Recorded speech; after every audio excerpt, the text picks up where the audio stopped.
Hello, everyone. I'm Tracy Goldscheinen with Clarity Mediation, and I have with me today Jennifer Brown, who is a certified divorce lending professional. You may have never even heard of that designation, but it is so important when you're getting divorced. Most folks, many folks, have a marital home that they need to figure out. And that might be whether they're going to sell it or if someone's going to keep it. And so then there's all these other questions that go along with that. If you're going to keep it, first, who's going to keep it? And it's a mix of emotion and like business logic in whether you keep it, who's going to refinance, what that's going to look like. The emotion, of course, is we're attached to our homes. It's where we live. And if you have kids, you probably have raised them there. They're used to it. And we don't want to uproot our kids. We want them to have that familiar continuity. When divorce throws everything up in the air. So the emotional side is huge, but emotion doesn't run our money. And, or at least if it does, sometimes it gets us in trouble. So it's really important to find a way to put the emotion just off to the side a little bit so that you can look at the logical business side of your money and your house so that you can make really smart decisions for yourself that are going to affect you now and down the road. And if you're going to refinance, what that looks like really, really matters. And there's a lot of questions that go along with it. And I don't have those answers as a mediator. I'm familiar with the questions and I hear the answers eventually, but how the client gets from the questions to the answers that work for them are so much better arrived at when you work with a professional like Jennifer. And what she can do is take you through that line of questioning so that you can get to a place that makes sense for you.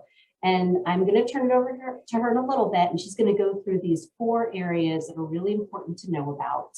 And then we're going to share a scenario that really hits on a very common picture of what people going through divorce look like. A lot of my clients will image this picture in this scenario for sure. Before I do that, I'm going to introduce Jennifer, who has an amazing resume. So get ready to be impressed.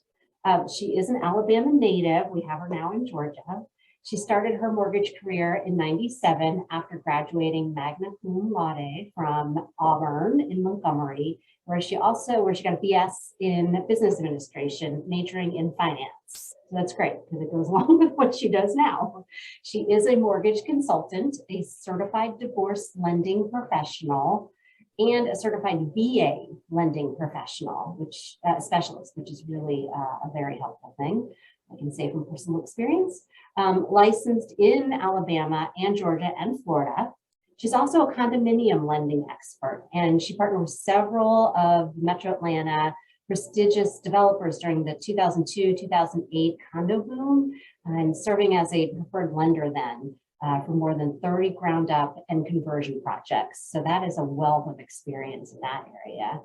In 2019, she became a partner and co-owner of Neighborhood Mortgage Incorporated, which was founded in 2001, and it's located in Alpharetta. She takes great pride in her role as vice president of her organization, as well as serving in her community and business partners as a trusted mortgage expert. I trust her. I send people to her all the time. As a CDLP, she has the financial knowledge and solid understanding of mortgage financing strategies as they relate to real estate and divorce, that important intersection. She's a member of the Divorce Lending Association, a board member of the Amicable Divorce Network, OTP CLE presenter. That's where you have to talk about all these important divorce-related legal issues. So it's really a helpful resource there. She's been featured on the Loan Depot's Renovation radio podcast discussing CDLP designation and divorce lending strategy.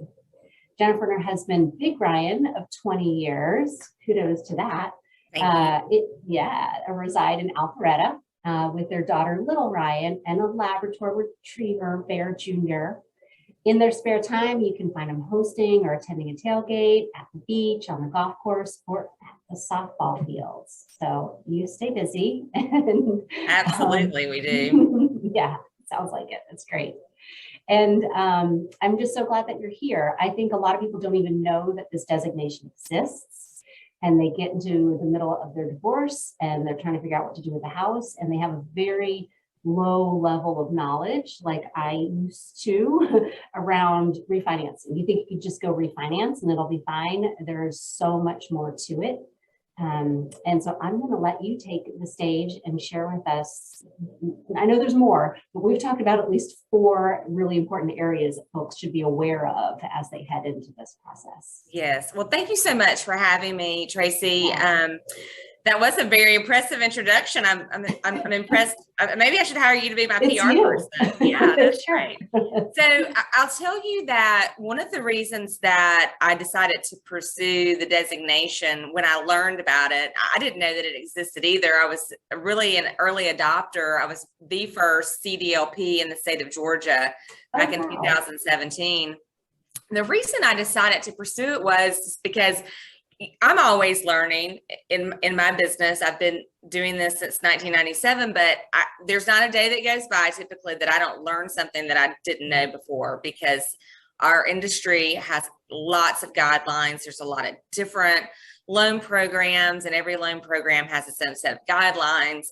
What I was finding was when I was engaging with someone who had been recently divorced and had the task of refinancing at hand, was when we would get their decree, we would realize that the child support income was not going to be allowed to be considered qualifying income, or the alimony wasn't going to be considered qualifying income, or we have a return to work situation and we don't have a long enough time back in the workforce for it to be considered consistent and stable income. And here you might have 120 days or 180 days to actually perform the refinance. And we are not able to, within our guideline constraints, make that happen. So I was super excited to get the designation because it made me refocus who I am trying to partner with, right? And so as a loan officer, we're always working with real estate agents and builders because that's who buyers are working with, right? But you very seldom think about working with a family law attorney or a mediator, someone who really does need to have a mortgage expert so they can help them structure the client's decree in a fashion that is going to have a successful outcome, right? That's the goal, right? For your clients. You want them to be able to actually have a successful outcome. And when we're working in the amicable divorce network, we're really trying to make sure that both parties have a successful outcome. And that's so very important. Yeah, absolutely. It really is for the long, the now and the later. It really is, you know, and like you touched on it before, you know, your home is your sanctuary, and you don't want your children to be disrupted. If one of the parties wants to keep the home and it's feasible, then we want to try to work with everybody to make sure that we can make that happen. It's not always the best financial decision, and we're financial neutral. So our role is to consult with your clients, talk with them about the facts, right? It's just math typically. So we just lay it out and we say, here's what the numbers look like. And you've got to make the decision on whether or not you want to move forward with a refinance, or if you think it's best to sell the home and buy a new home. And we can help with all of those situations. And it is so helpful. You are neutral, I'm neutral. We can't tell them what they should do. They may know what they want to do, but then getting those facts, those numbers, and just straight math really helps them see what's possible, what's feasible, what's realistic. So then they can make a decision around that. So it's not purely on emotion. That's correct. I mean, we're really delivering the facts, but in a compassionate way, right? Because it is a very stressful, emotional time, whether it's amicable or not. They've decided that the marriage is over, and now how are we going to work together to get through it so that everybody can get on with their lives, right, and be happy. So I want to talk about some of the things that we run into the most. So I would say the number one issue that we run into is qualifying income. So everybody just assumes, like you said, well, I have this X amount of income, and so I'm going to be able to use it to do the refinance. Well, that's not always the case. So for example, Fannie Mae alone has almost 100 pages dedicated to income calculations, right? So that's a lot of pages to tell you how to calculate someone's qualifying income. So you have the divide between actual income, which is what you actually have coming in every month, and your qualifying income. So I don't want to get into the weeds too much, but we'll talk high level. So there's a 636 rule for child support and alimony or maintenance. So you must receive it for a minimum of 6 months prior to being able to use it to qualify.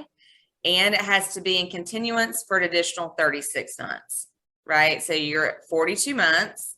And we recommend at least 2 months of a cushion in case you run into processing or underwriting or life delays. I mean, life is busy, and sometimes, you may not have time to drop what you're doing and run and get all the underwriter's conditions and get it right back in. So we like to have a little bit of a cushion in that area. What we see a lot is you have a child that's aging out.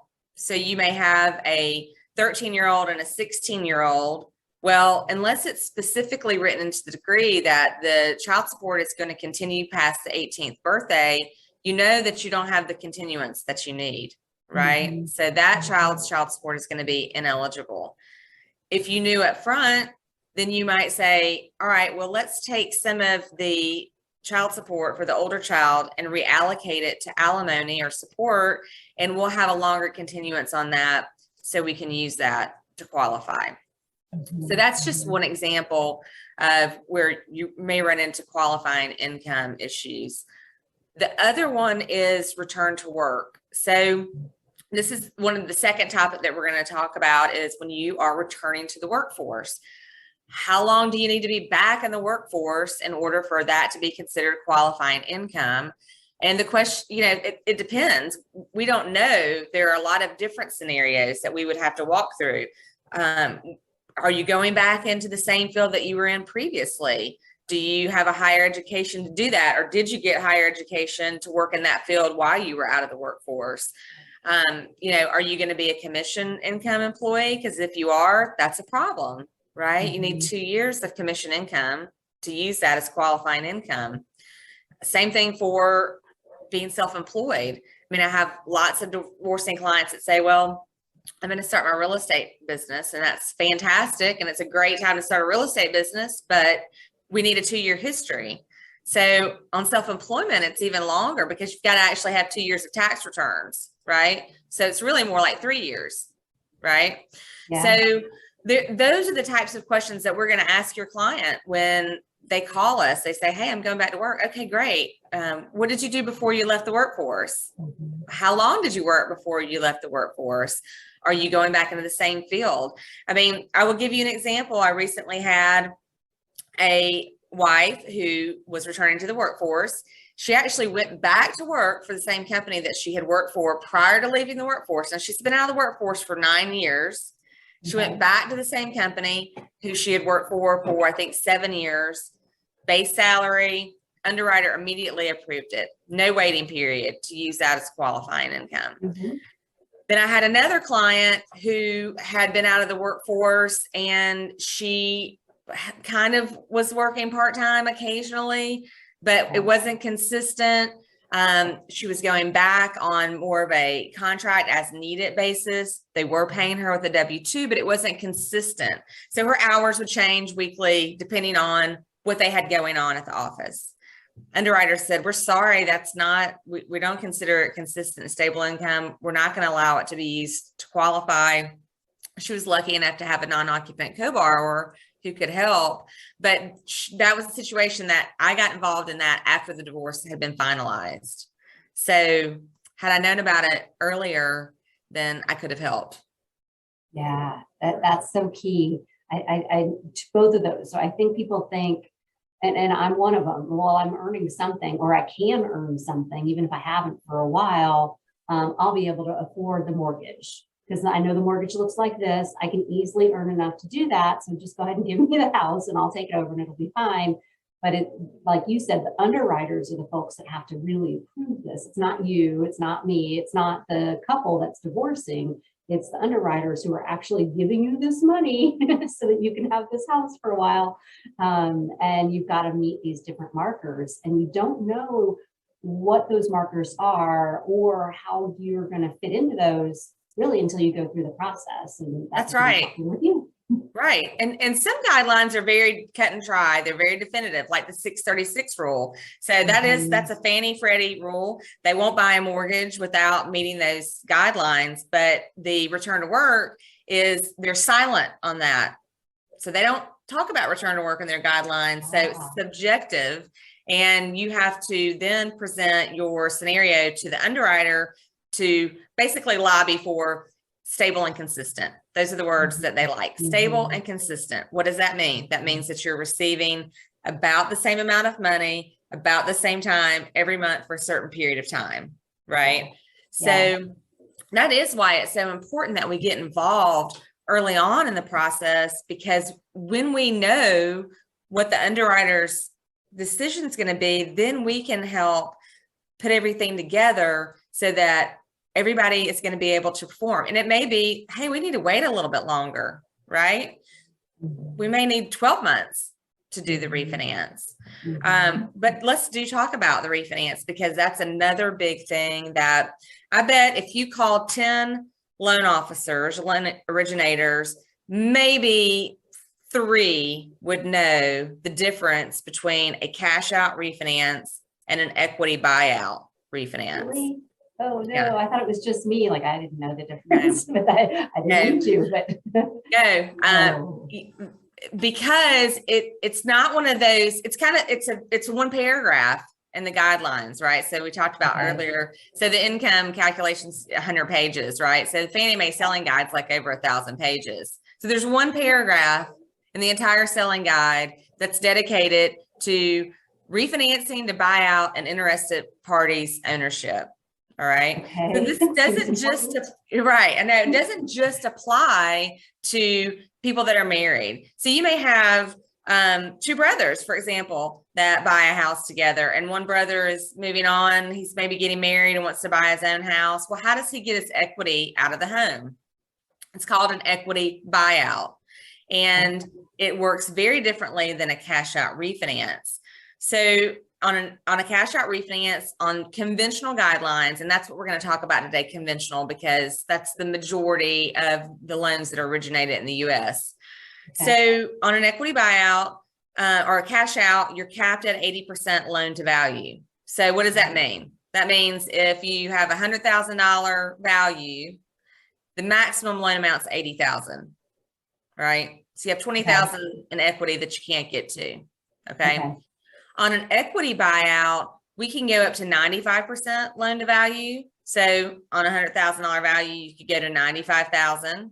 And in some situations, if the borrower is eligible, you can go to 97%. Okay. Okay. So if you have a situation where you've got a divorcing couple and they've got let's just use 100,000 because that's easy math. They've got 20,000 in equity that they need to divide between them. You couldn't do that with a cash out refinance. You can't get to the equity, right? Because that 20% is the equity that they have. With an equity buyout, you could go to 90%. Each party gets $10,000 in equity, right?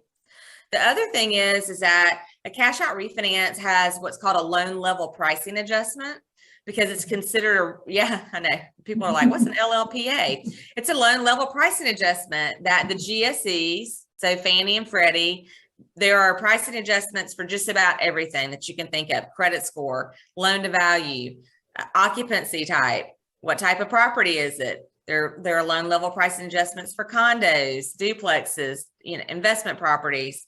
So cash out is considered a riskier transaction, and as such, they charge a higher interest rate for it.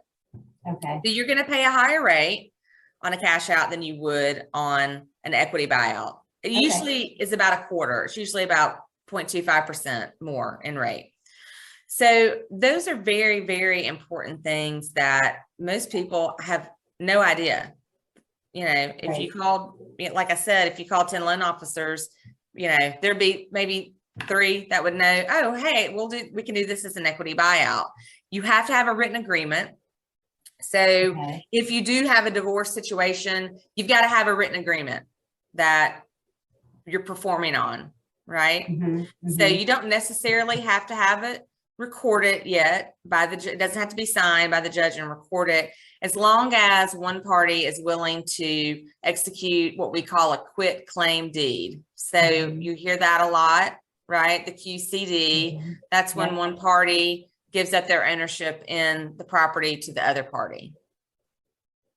Yeah, and that is tricky sometimes in divorce when the trust level isn't so great. The person who Right. is not staying in the home and not refinancing sometimes is hesitant to sign the quitclaim deed just because the trust level isn't there. They're not sure what impact, the negative impact that might have on them. But then that means that the other person can't refinance without it. So working together means they both get what they want eventually, but sometimes it can be a little rough getting there. Absolutely. And you don't necessarily have to execute the quitclaim deed prior to the refinance, as long as there's an agreement in place. And we're not, Okay. right. So we're not licensed, we're not attorneys, and we don't give legal advice. What we do is present the facts, and we tell them, you know, you can move forward with doing this refinance and you can pay the other party their share of the equity. And they don't necessarily have to sign the quitclaim deed, but what if they don't sign it after the fact? Mhm, Right. So now mhm. you've given up Yeah. 50% of your, or, you know, the equity, and they obviously still own 50% of the home. So we Yeah. recommend that that's what happens. And that's a recommendation that we make to our mediating partners, our family law partners, and then we leave it to them to explain it to their clients. Yeah. You know, Work why that it's magic. Yeah. right, why it's in their best interest. So there are a few caveats on the equity buyout. You do have to jointly own the property for a minimum of 12 months in order Okay. to be eligible for the equity buyout. Believe it or not, we do see situations where you've got a divorcing couple and one party, for whatever reason, is not on the deed to the home. It may have been that one party acquired the residence prior to the marriage and they just never took the time to add their spouse to the deed, right? Yep. So in those situations, okay, now maybe we have to do a cash out refinance. And Okay. let's hope there's enough equity in the house to do a cash out refinance. And there's a 6-month waiting period to do a cash out refinance. Okay. So all of those things are important. That's why we need to talk to them first, right? Mhm. First question we're going to ask if somebody wants to retain the residence and do an equity buyout is, are you on the title to the home? How long have you been on the title to the home? You don't have to be on the mortgage. Mhm. You just have to be on the title. That's very important. And if they were on for 6 months, they qualify, at least that part of it, that level for a cash out. The That's cash right. out has those other restrictions on how much you can borrow, and the interest rate is probably going to be higher, right? That's right. Okay, Correct. got it. Paying Yeah. attention. Yeah, that's very good. If you need a job originating mortgages as a side hustle, let us know. So that's a big piece, the equity buyout versus the cash out, Yeah. and the little things that you need to know to determine whether or not either of those is going to work. So if we've got a situation where the person who wants to retain the home has not been on the title, we know we have, and there's going to be some money that needs to exchange hands, then we know immediately, well, we're going to have to wait 6 months because we need 6 months on title. But typically there's not only real estate involved in a divorce. You may have some retirement that needs to exchange hands in the form of a quadro. So we may say, okay, well, how about this? We've got $20,000 in equity that we need to divide, right? But you were going to give up $10,000 of your retirement in a quadro. So what if you guys agree that you'll keep the equity in the home? There'll be no exchange on the quadro. It's a wash for everybody. Right. You can refinance right away. There's no waiting period on a rate term refinance on title vesting. So if they're not exchanging any money, if they're not having to come up with any money in the transaction, then we could immediately add them to the title and do a rate term refinance. Okay, that's good to know. That's real good to know. And that is a very a lot of very amicable folks will want to do something like that. They want to try to minimize the amount of transactions, the amounts of money that are going in any particular direction, because they want it real simple. And so when that does make sense, that's a beautiful thing, because it's sort of like, we keep this, we keep that, we don't have to do anything else. And for anybody that is wondering, a quadro is a qualified divorce relations order, QDRO, and it is connected to 401k retirement accounts. When you go to pull money out of a 401k during a divorce, you've got to get a quadro in order to do that, to avoid fees and penalties. That's right. So there's another video in our Clarity Conversations around that too. So if you want some more information there, please go see those, because it really matters. People get scared away. They don't want to do a quadro because it's a whole nother process. So if you can avoid it and figure out ways to balance your marital estate elsewise, then it can be very nice, much more simple that way. Absolutely. And that's why you really need a divorce team, right? Yes. You need, yes. You need your family law attorney, or you need your mediator, you need your financial advisor. A lot of times you need a CPA, depending on the assets that are involved and tax implications that you may run into. And you need your CDLP. You need someone that knows how to disposition the marital home. But we work together with all the parties to say, okay, here are all the different pieces that we have. This is where they want to be in the end.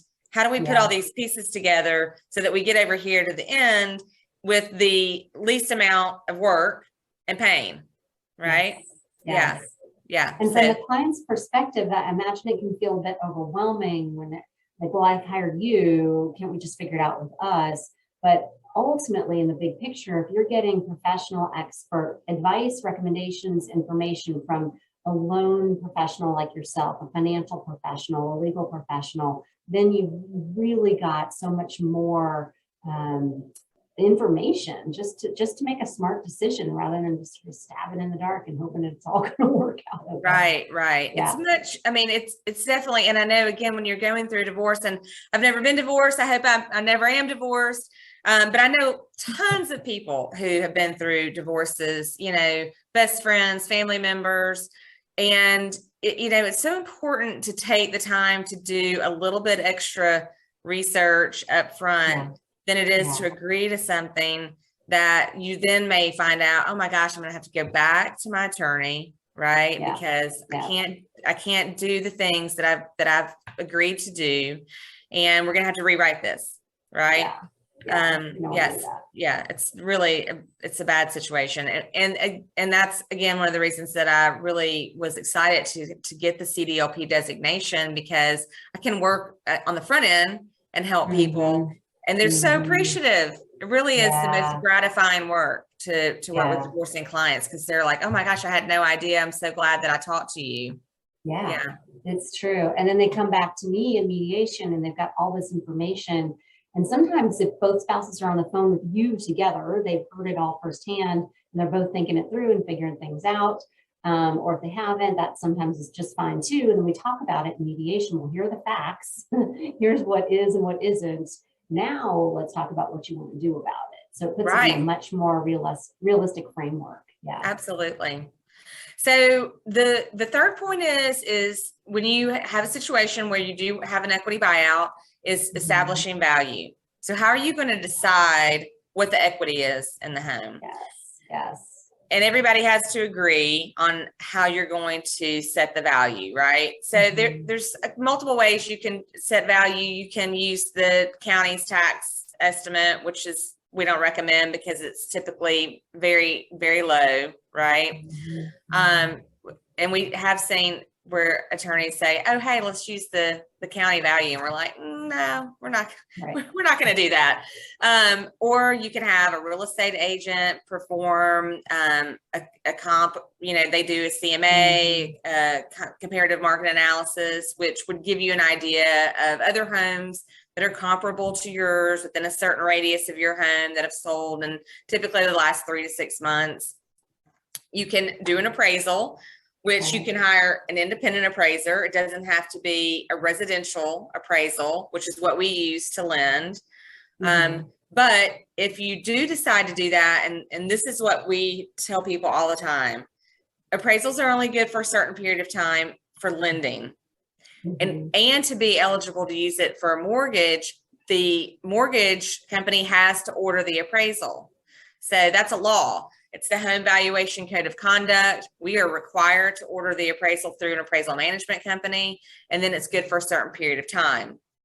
So if you guys went out and got an appraisal, for example, and you said, hey, we agree on this, this seems fair, and then you come to me 60 days later or 90 days later, and you say, well, this is what we use to establish the value, then we'll say, great, and we'll enter that in, and we'll run automated underwriting through Fannie or Freddie's engine, and that will tell us whether or not they agree with the value. If they do, then we'll have an appraisal waiver.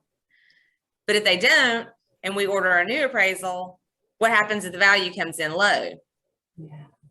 Right? It's not an issue if it comes in high.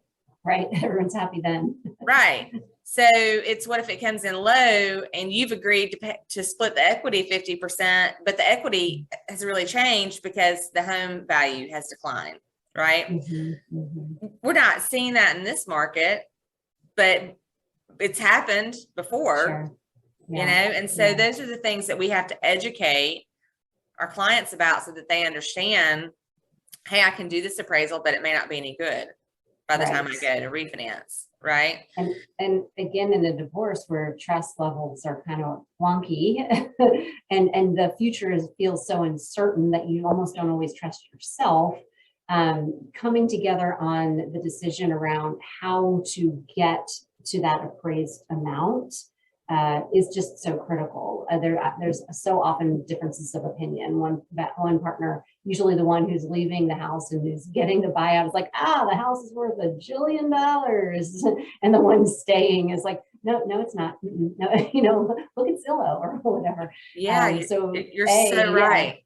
Yeah. There is a lot of times a disconnect between what the house is worth and what they think it's worth and what it's really worth, right? Mm-hmm. So appraisers are subjective as well. And if you order 3 appraisals, you'd probably get 3 different values. Now they may not be, wildly different, but I feel like the best way to establish the value is to have an appraisal done. But right now we're getting a lot of appraisal waivers.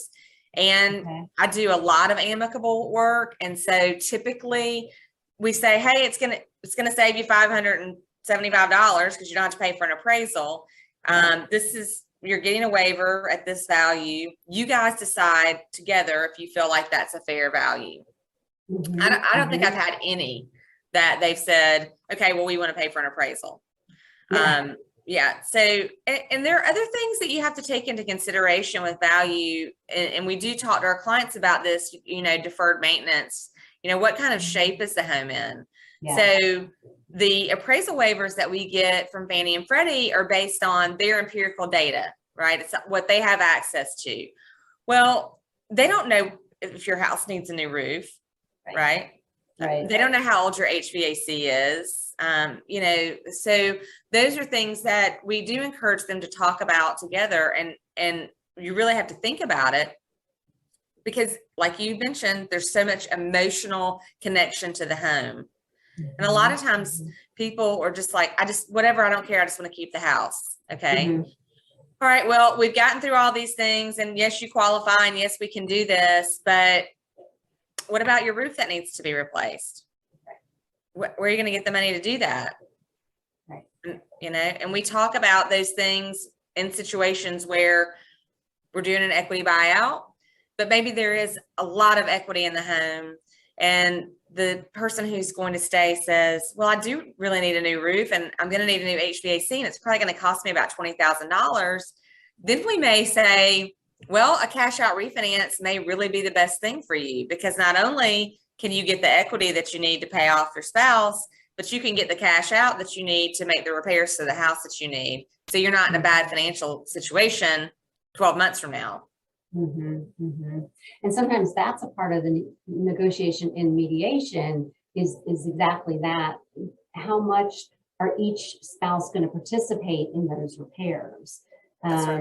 These beautiful scenarios where they both want to set the house up so that it is functioning and intact and all fully repaired before they really split, that absolutely can be done. And then you still can get some equity out of it, but the house is in good standing order, versus where it's not so amicable. They really just need to get away from each other. One person might be like, that's on you. You want to keep the house, do what you're going to do. I'm taking my money and running. So there's Right. a range of what that might look like, but it is possible to take care of the house in a way that sets this person staying up so that they're in a safe space. Absolutely. Yeah, absolutely. So we've talked about really kind of the 4 highlights, things that we run into the most, right? Which is equity buyout versus the cash out, qualifying income, returning to the workforce, and establishing value. So you and I kind of talked about a scenario, and I think it's great to talk about scenarios because it puts everything in perspective for people so that they kind of understand. So we're going to talk about a situation where you've got the parties have agreed that the wife is going to retain the marital home and she's going to refinance it within 180 days. They're going to do an equity buyout, right? And so she's got to come up with X amount of money from the home within that time frame.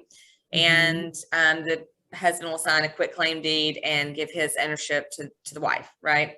So in this situation, we're going to talk about how we would qualify her. So she's a CPA and she's been working part-time on a consistent basis, seasonally, right? So maybe she worked during tax season. That's great. And we can prove that through documenting her income. She's been offered a full-time W-2 salary position, and she's going to start that within 30 days, $60,000 a year. Great. We're going to use that as qualifying income. No need to wait on that. So spousal support of $1,000 a month. It's awarded for 36 months. And then she's got child support of $1,500 a month for her children ages 6 and 8. Okay. So we can't exceed 45% on our debt to income ratio. So we've got to start doing some math, right? Well, in this situation, and we have a worksheet that we fill out with our clients. So when you refer a client to us, we immediately fill out the worksheet and we start asking all these questions, right? And so we know exactly how much equity, what the mortgage payment's going to be, how much qualifying income, then we back into a number. How long do we need to make it happen, right? So in this scenario, we know immediately that the support is not going to be eligible qualifying income because it's only awarded for 36 months. Right. So she doesn't meet the 636 rule that would make that qualifying income. So that's an issue right out of the gate. Let's see. So the child support would be eligible after the 6th payment, but we have 180 days. Right. We have to perform in 180 days, right? So she's not going to receive her 7th support payment until after 180 days. So we can't use that as qualifying income during that time frame. We can use the $60,000, but in this situation, it's not enough for her to qualify with her current debts plus the new debt, right? She needs some of that support income to qualify. So in this situation, had we been involved in the beginning, filled out our worksheet, known exactly what the math looked like, we would have said, okay, Tracy, all of this will work, but we need to have 240 days to perform on the refinance because we really need the child support as qualifying income, right? So just something that easy, right? Okay. Yeah, which it's much easier to have that conversation, like you said earlier, than obviously after a judge has signed your decree, then you've got to redo the thing in some fashion. And the whole when refinance happens is also an emotional issue and can be countered with this kind of information. So again, the person that's not staying in the home, they often want the refinance to happen really quickly because they're like, I want out of this. I don't want the tie to the house anymore. If I'm not staying there, I get it, right? That makes sense, or emotionally and logically. But then if if they knew, well, it won't work, the refinance just won't work based on these factors that you laid out in the scenario. I know you want it sooner, but if we could bump it up to, what'd you say, was it 240 instead of 180? Right. Then it can all fall into place as you envisioned, but we need that window of time because of these rules that are written by other people, not in this room. That's That right. can help take some of the heat off of it. So it's not just between the divorcing people having a disagreement on the time frame or their attorneys. I've seen that a lot too, where the attorneys are like, we want it now, we want it later. How about let's look at what is actually going to work and then come up with a plan around that. That's right. You're absolutely correct. And again, it's so important to have a financial neutral. I think sometimes there's a lot of distrust if it's not amicable between not just the divorcing parties, but between their representation. Yes. Right. Yes. And so as a financial neutral, we say, hey, actually, this just isn't possible, right? This is the guideline. It's very cut and dry. And let me just, play out for you how the math works. Or if you guys do want to do it within this time frame, here's how we're going to need to structure it, right? So that everything works correctly. And that may be a situation where we talked about, maybe you do a quadro instead of exchanging equity, because obviously if you're just doing a rate term, then your payment's going to be less than it would be if you were getting 50% of the equity out of the home, because your mortgage amount is going to be much higher in that situation, right? So it is really important to have a financial neutral, someone that you can trust, someone who's not trying to sell your client something, because that's another thing that I see a lot, unfortunately, in our industry. There's a lot of people that are just trying to sell something, because we don't get paid until the loan closes, right? And so a lot of loan officers just want to close the loan. They don't really care if it's in the best interest of the client. For us, we're going to say, hey, you can do this and we can qualify you, and here's how we can make it happen, but this really isn't in your best interest, right? The best thing for you to do is sell the home, take your equity, move on. Everybody doesn't always take our advice. Yeah. But we are advocating for them. It is. It is.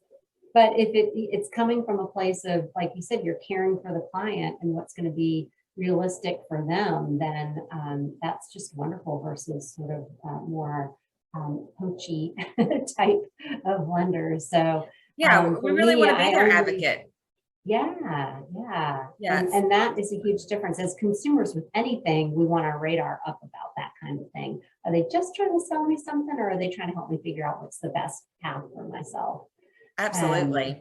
And that's where that CDLP comes in as so important. I only refer clients to CDLPs because you've got that training, knowledge, and experience on what that person is going through, which is different than maybe a first-time buyer or just a buyer. Absolutely. We really do. And I will say this, that Jody Bruns, who's the founder of the Divorce Lending Association, she was a mortgage originator by trade for a very, very long time. She's very successful. And she will not let anyone get the designation in divorce lending. They vet people. And now this is a business for her. So think about that. So she vets loan officers and originators before she allows them to go through the training to be a CDLP, because it's important to her that the people that are doing this are not just trying to close a loan, right? They're really, they have a passion and they have a servant's heart. And I think that, you do have to have that approach to it to be successful at it. Right. So I will say this, that there's no cost to consult with a CDLP. As a mortgage originator, there are laws, and the ECOA, the Equal Credit Opportunities Act, actually protects married as a class, right? And so I couldn't charge a married person going through a divorce for a consultation if I can't charge, let's say, a first-time home buyer for a consultation. So we get paid if there's a transaction that closes, but again, it's not always in your client's best interest for a transaction, and we're going to advocate and make the best recommendation. And from there, the client decides what they do. That's wonderful. And it's so important people are afraid to reach out because divorce is expensive, really, really expensive. And adding one more professional to the team can feel like it's going to just put them over the edge. But going to someone like you, there's no fee, and you're going to learn whether your income qualifies, if not, how long it's going to take to do so. What your new mortgage number is going to look like. Does it fit in your budget? That is really important. And whether you're going to do a equity buyout or a cash buyout, and the impact that either of those options might have, as well as the value of your home, which is always such a huge question. And so, yep, that is our recommendation. Go to a CDLP first before you even try to come up with a plan of what it's going to look like, because it's a whole cart before the horse thing, really, if you do it the other way around, isn't it? It really is. It really is. So again, I appreciate you having me on so that we can help educate folks about the CDLP and how we work with the divorce team, because I think that there's not enough information and education out there about it. And so I'm super glad that you had me on so we could talk about this. I can post this on my social media and absolutely, and help get the word out. For sure. And how can people reach you? I will put it on screen, but go ahead, and if you would please share how people can reach you directly. Yeah, absolutely. So my website is www.n like neighborhood loans, LOANS.net/Jennifer. And there you can find my email address, my cell phone number, which is the best way to reach me. I'm happy to, like I said, I'm happy to talk to other mediators or family law attorneys about scenarios that they may have, or divorcing clients. I'm happy to help. Great. That's great. I know I lean on you, and I will continue to do so. And I hope that this gets the word out to folks that they can get firsthand information, which is so critical. Thank you so much for being here. I appreciate it. Yeah, thanks, Tracy. Take care. Thanks,